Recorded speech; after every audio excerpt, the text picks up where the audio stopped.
Tawar-menawar. Jane baru saja menginjakkan kaki di Indonesia. Setelah tiba, tak menunggu lagi, ia langsung ke rumah Kalingga di mana acara syukuran anak ketiga sahabatnya itu, yang merupakan kakak Alana. Itu berarti istri yang ia rindukan juga berada di sana. Hari ini dia akan menemui Alana dan meluruskan semuanya. Kini Jane telah berada di tempat acara. Irama jantung Jane berdetak 2 kali lebih cepat. Rasa gugup menguasainya. Bagaimana tidak, kali ini dia datang dengan banyak kesalahan. Pemuda ini merasa frustasi. Harus dari mana dia mulai menjelaskan hubungannya dengan Alana. Jane telah berada di tengah pesta, menatap pemilik acara sedang berdiri berdampingan menjamu tamu undangan. Sial, tubuhnya seketika cicit untuk menemui Nara, sahabatnya, yang kini tanpa sengaja telah menjadi kakak iparnya. Oh, rasanya aneh. Dia menjadi bagian dari keluarga besar ini. Vino, kau datang? Sambut Nara dengan riang melihat Jane dari kejauhan, masih mematung di tempat. Nara selalu antusias jika bertemu dengan sahabatnya, karena Vinonya ini sangat sulit ditemui. Pemuda ini hanya akan terlihat jika dia dan Chelsea mengadakan acara. Glek. Jane menelan ludahnya. Tenggorokannya seakan kering. Pemuda ini pun melangkah mendekat ke arah Nara dan Milan. Aku pikir kau tidak datang, ucap Nara begitu senang melihat sahabatnya. Mana mungkin aku tidak datang. Dia keponakanku, balas Jane dengan cengiran. Sekarang benar-benar menjadi keponakan ketiganya setelah menikah dengan Alana. Bagaimana kabarmu? Setelah Milan mengulas senyum, memeluk sekilas lalu melepaskan menunjukkan keramahan. Hah? Jane tertegun, terdiam sejenak menatap Milan lekat. Ia teringat sesuatu. Oh astaga, ia baru sadar jika dia telah menjadi ipar dengan mantan rivalnya ini. Kabarku baik, balas Jane kikuk. Ya, walau mereka dulu mantan rival, tapi tak ada lagi permusuhan. Mereka sudah layaknya teman, saling menghargai. Si mana? Tanya Jane bertanya keberadaan sahabat yang lain. Dia sedang bersama Mama, sedang menjamu tamu, jawab Milan. Arah pandang Jane pun berputar meneliti keberadaan istrinya itu di tengah tamu undangan. Namun dia tidak menemukan Alana. Nana mana? Tanya Jane. Nana? Ulang Nara, menatap Jane dengan alis berkerut. Tumben Jane bertanya di mana keberadaan adiknya itu. Walau aneh, Nana bersama dengan ibu di belakang, jawab Nara. Bersama ibu? Oh astaga, nyali Jane untuk bertemu dengan Alana seketika hilang. Jane tidak bisa bicara dengan Alana jika Ibu Salma ada. Begitu banyak yang akan diceritakan dan diluruskan. Jika ada Bu Salma, bisa-bisa kesalahpahaman belum diluruskan, dia sudah diketuk panci oleh perempuan parubaya yang telah menjadi mertuanya itu. Jadi biarkan dia bicara dengan Alana baik-baik. Setelah itu bicara semuanya pada Ibu Salma dan Nara. Itu rencana Jane. Jane menarik napas berat. Sudah hampir 1 jam dia tertahan di tempat acara. Dia bahkan sudah bicara dan bertemu dengan sahabatnya Chelsea. Mereka semua sedang menjamu tamu saat ini. Kini tinggallah Vino yang berdiri di depan menu hidangan. Alana tidak akan pernah keluar menampakkan diri di hadapannya. Ia tahu itu. Ya ampun, bagaimana cara agar dia bertemu dengan Alana, istrinya itu, tanpa diketahui oleh Ibu Salma? Otak Jane berputar keras. Mencari ide sambil berpikir, Jane melihat anak-anak laki-laki kecil mengenakan jas berwarna hitam yang ia kenal duduk di kursi di hadapan meja bundar, terlihat sedang bermain gadget. Akhirnya bak lampu yang menyala di dalam otaknya, dia menemukan ide. Berlin, Gumam Jane melangkah mendekat ke arah lelaki itu. Berlin adalah anak pertama Milan dan Nara. Jane duduk di kursi bergabung dengan Berlin yang sedang sibuk dengan gawainya. Jane menatap Berlin lekat, mengingat jika Berlin adalah kopian dari Milan. Selain wajah yang mirip, anak lelaki ini pun memiliki sifat dingin, cuek, dan lihatlah di umurnya yang baru 4 tahun, anak lelaki ini terlihat bermain game yang mengasah otak. Ya, walaupun sama cueknya dengan Milan, namun ada sedikit rasa syukur dari Jane. Anak sahabatnya menurunkan kecerdasan ayahnya, bukan ibunya yang gesrek. Kembali pada rencana Jane. Ya ampun, haruskah dia meminta tolong pada anak lelaki yang memiliki sifat cuek ini? Decak Jane. Akan tetapi dia harus menjalankan rencananya. El, sapa Jane dengan lembut. Iya.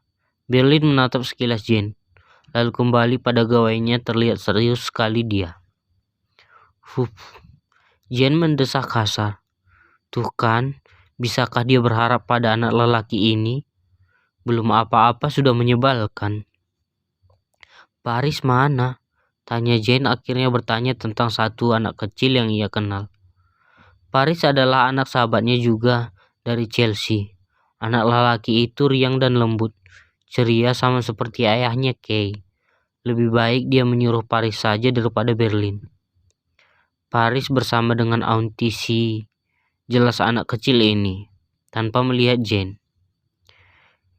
Jane mendesah kasar. Paris tidak ada, hanya bocah cuek ini. Beri Jane kesabaran Tuhan, pintanya.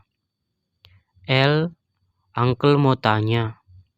El lihat Auntie Nana nggak? Tanya Jane memulai. Auntie Nana suka di kolam renang main air.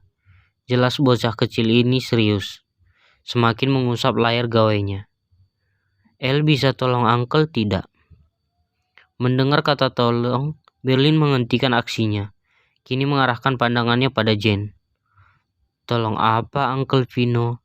Balas Berlin, yang setidaknya mengenal jika lelaki yang ada di hadapan ini teman akrab orang tuanya. Senyum samar menghiasi wajah Jane melihat bocah ini mulai fokus padanya. Semoga saja dia bisa diajak bekerja sama. Tolong El, bawa Auntie Nana ke tempat ini. Memanggil Auntie Nana kemari. Berlin menatap awas Jane. Bagaimana tidak, bibi cantiknya ditanyakan oleh seorang pemuda. Iya, tapi jangan beritahu Auntie Nana jika Uncle Vino yang nyuruh. Jelas Jane akan rencananya. Tolong ya El, nanti Uncle beli mainan yang banyak. Tambahnya lagi, memohon Jane pada anak kecil ini penuh harap. Tidak mau, balas Berlin singkat lalu kembali pada gawainya. Jiwa melindungi El keluar. Jane terbelalak, terkejut tak percaya bocah ini menolaknya. Ayolah El, tolong Uncle Vino, rengek Jane. Mungkin dia sudah gila berharap pada bocah ini. Ada sesuatu yang harus Uncle katakan padanya. Tidak, nanti Uncle mengganggunya, balas Berlin. Ya, anak lelaki pertama yang telah memiliki 2 adik ini tentu saja dia mulai belajar melindungi. Oh astaga, mengganggu bagaimana? Dia istriku. Boleh nggak ketuk kepala nih bocah? Badih Jane, gemas sekali dia. Membujuk Berlin semakin alot saja. Anak lelaki itu begitu teguh pendiriannya. Namun harapannya hanya Berlin. Andai ada Paris di sini, sejak tadi dia pasti sudah bicara pada Alana. El, apapun yang El inginkan, Uncle turutin. Berlin menggeleng, tanda menolak. Mainan yang banyak, tawar Jane. Berlin menggeleng lagi terus menatap layar. Tablet baru, tawarnya lagi. Kembali Jane hanya mendapatkan gelengan dari bocah itu. Mobil-mobilan, supercar, gelengan kepala lagi. Mainan Avenger, tolak, Lego, tolaknya menggeleng lagi. PS, menggeleng lagi. Helikopter remote, menggeleng lagi. Oh astaga, Jane mengusap wajahnya putus asa. Sulit sekali menyogok bocah ini untuk menuruti keinginannya. Waktu terus berlalu. Sudah banyak yang ditawarkan Jane untuk Berlin. Namun bocah itu masih menolak. Ya Tuhan, melobi klien dari perusahaan besar untuk bekerja sama dengannya lebih mudah daripada melobi bocah ini. Jerit Jane dalam hati. Minuman boba, celetuk Jane asal teringat selayaknya sedang menyogok ibunya. Dia sudah tidak bisa berpikir lagi apa yang akan dia tawarkan. Boba. Berlin berhenti menggeleng. Perhatian dari gawai seketika beralih pada Jane. Boba, Uncle. Ulang bocah itu. Kini Jane yang tak semangat dibuatnya menatap jam yang melingkar di pergelangan tangannya. Ternyata dia telah banyak membuang waktu membujuk bocah ini. Boba, Uncle, El mau, ucap Berlin dengan mata berbinar. Jane tersentak, terbelalak dengan mulut terbuka, padahal dia hanya iseng. Boba jumbo ya, Uncle, ucap menambahkan El lagi. Boba jumbo. Oh astaga, ini gen Nara. Jane memutar mata malas. Walau menurut gen ayahnya, ternyata ada jiwa norak Nara dari anak lelaki ini. Hanya boba, desis Jane dalam hati. Baiklah Uncle, akan belikan boba jumbo. Setelah El bawa Auntie Nana di sini. Iya Uncle, El akan bawa Auntie Nana. Berlin lalu turun dari kursi menjalankan rencana Jane.